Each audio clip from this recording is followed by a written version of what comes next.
welcome to Culture on I-24 News. I'm Oded Grober. Thanks for joining me once again today on our program.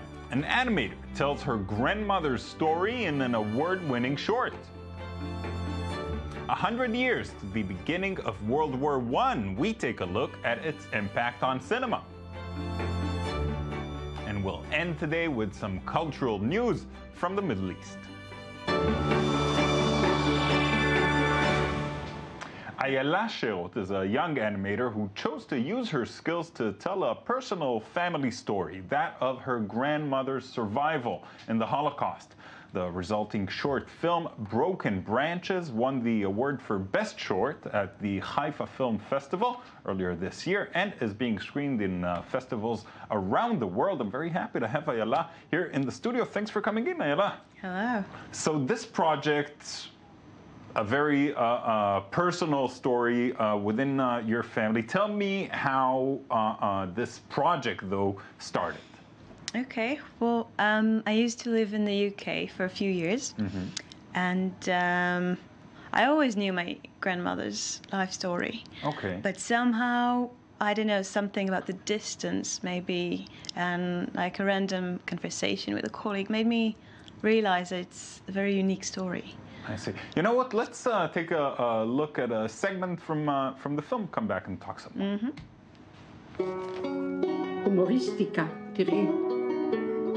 בעולם ישנו כלב שדומה לאדם. בין שתי רגליים הוא, ונובח על היהודים, ונושך. מזה בטח ידוע לכם. נסתר, היה ילווה בהם. נו, שאל היטלר, את מבינה? לא? תחשבי שמכל האנשים האלה שכולם רצו להגיע לארץ ישראל, רק את הגעת. אבל כנראה שלא כל הורה... So you're saying the story was known in the family. She did not keep it hidden. She did not keep it secret like many other survivors did? The funny thing with my grandmother that she would never call herself a survivor, right? Because she left Europe before the war. Okay. And she's always very persistent about not being a survivor because she was not in the Holocaust. Basically, she left Europe before it all began. And when she left, when she was 14, the idea was that the whole family was supposed to join her in the following year.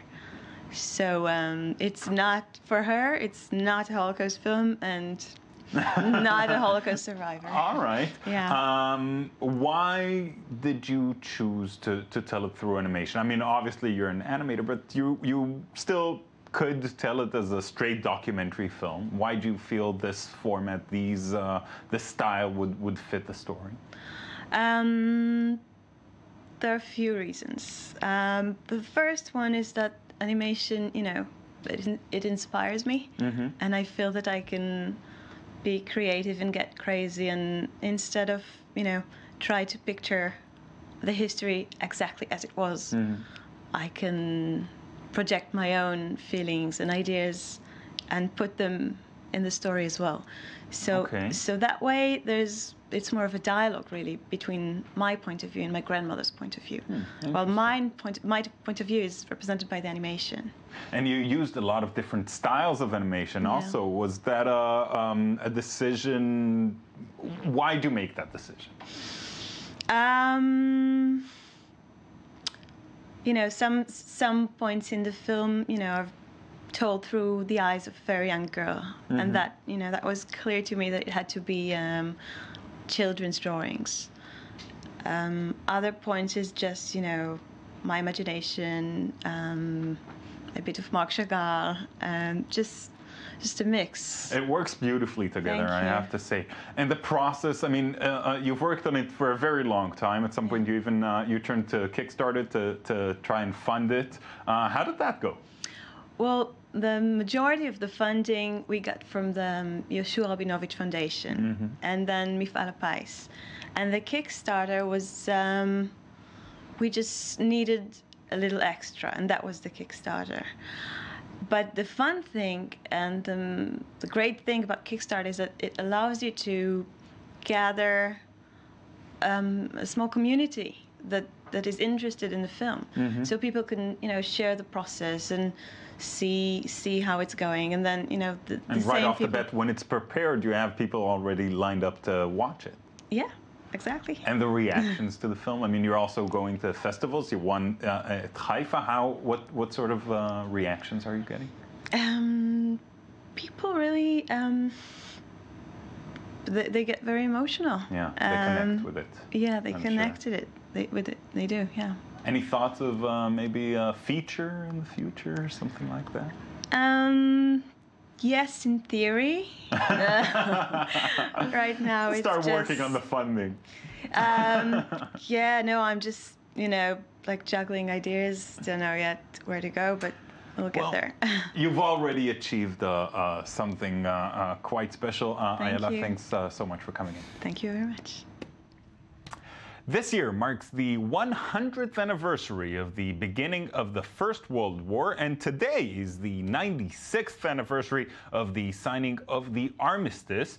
The First World War was one of the darkest chapters of the 20th century, and many films have dealt with that period over the years. David Gombin takes a look at some great films about the Great War. It's November 2014. 100 years have passed since the beginning of the First World War. Tragic events in history which have inspired some of the greatest masterpieces of world cinema. This month, the Italian maestro Ermanno Olmi, known for having directed Greenery Will Bloom Again, is having a bright return. At 83 years old, the Oscar-winning filmmaker and Golden Palm winner for his 1978 film, Tree of Wooden Clogs, presents what will surely be his last and perhaps most loved film.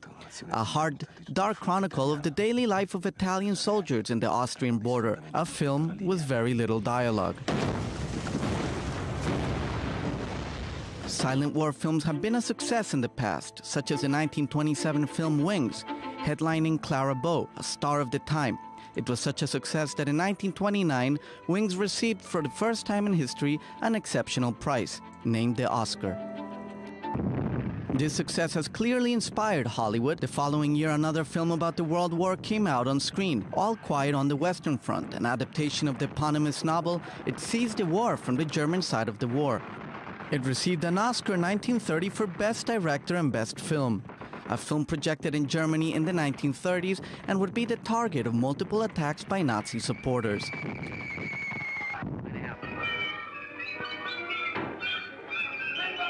On the other side of the Atlantic, French cinema is no exception. In 1937, Jean Renoir directed The Grand Illusion, the story of two French officers captured by the German enemy. While trying to escape, there's no battles, no blood, but a pacifist thesis which earned him to be censored in Germany and a year later in occupied France during the Second World War.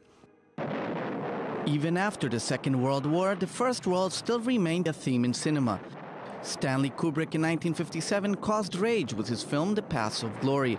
The movie portrays the story of men trialed, marshaled, and shot for being cowards in 1916 for refusing to go to war. Pacifism is a frequent theme in cinema, tackling the Great War. In 2005, Merry Christmas told the story about Christmas Eve during World War I, in which soldiers get to know the men who live on the opposite sides of the brutal war. Un ticket pour la cour martiale, oui. In the same year, A Very Long Engagement was also a hard-to-forget film. Starring Audrey Tautou, a violent and harsh picture about a young woman's relentless search for her fiancé, one of the most expensive movies in French film history. This picture by Ubisoft Studios has turned to portray this conflict in a very different way, a video game-like interactive comic. Whether on big or small screen, the war may have ended 100 years ago, but it continues to inspire filmmakers around the world. This week, a truly historic one, also marks the 25th anniversary of the fall of the Berlin Wall. The unification of the city created an interesting phenomenon, nostalgia for the austere East Berlin with its own aesthetics and communist products. Here's the story by Tal Heinrich. Germany is now celebrating the 25th anniversary of the most significant event in its recent history, the fall of the Berlin Wall on November 9, 1989. Although the celebrations took over the city of Berlin and the entire Germany, one needs to remember that for 28 years, this Germany was divided. Not only by geographic borders, but also by mentality, habits, and beliefs. Eastern and Western citizens had hopes that the reunification of the two Germanys would merge the qualities of the West with the positive things that the East had to offer. 25 years after, the Easterners are still feeling somewhat deprived. They feel as if their identity and the values that the East stood for were not only erased, but also delegitimized. In other words, the West dominates. This perception of inferiority created the Ostalgie, a German term referring to nostalgia for aspects of life in East Germany. It is derived from the German words Ost, which means East, and Nostalgie, nostalgia. I think the majority of East Germans don't have any interest in sweet talk in the GDR dictatorship. Most of them have developed this nostalgia with an emphasis on remembering the GDR as a reaction against the delegitimization of the lives of East Germans or life in the GDR since 1990.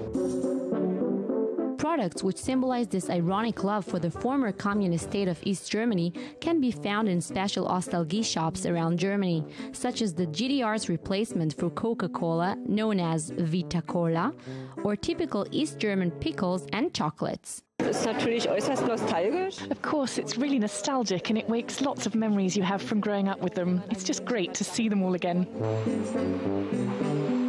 People who seek for the full GDR experience can also cruise around the city driving a Trabant car, the most common vehicle in East Germany, spend a night at the themed East Hotel, or hang out in a Stasi concept bar, where the owner would love to preach to you about the forgotten merits of the GDR. Nobody really wants the GDR or the wall back, but they do miss the social aspects.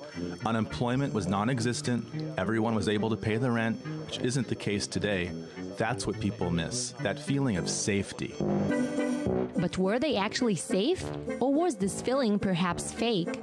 If you seek the answers in the western side of the city, you will end up getting more question marks. I think it's quite a strange phenomenon. I can understand that people spent their childhood and their youth during this period, and the world must have collapsed after 1989. And now our good friend Gabi Tartakovsky is here in the studio with the highlights from his new column on the I-24 News website. It's called Mid-East Beat. Yes. Am I right? Yes. All right. Sounds interesting. What are you writing about? Well, it's basically about pop culture in the Arab world, any kind of fascinating documentaries, exhibitions, Kickstarter campaigns. What did you bring for us? Well, first off, there's a new short film by independent filmmaker Warif Abu Kuba. He's currently living in Germany, but he made a film about Damascus. He's been staying there for a few years, and this project is finally coming to terms after 3 years in the making. And it's a very special one, it's very striking. There is any evidence of the civil war raging in Damascus. It's about the poetics of Damascus. Let's take a quick look and you'll tell us more.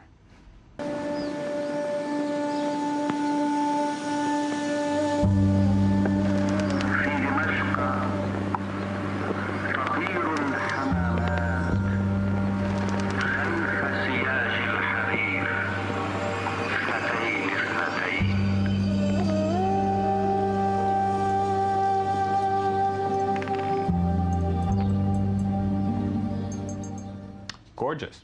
Yes, the voice we just heard is the voice of Palestinian national poet Mahmoud Darwish, reciting his poem in Damascus.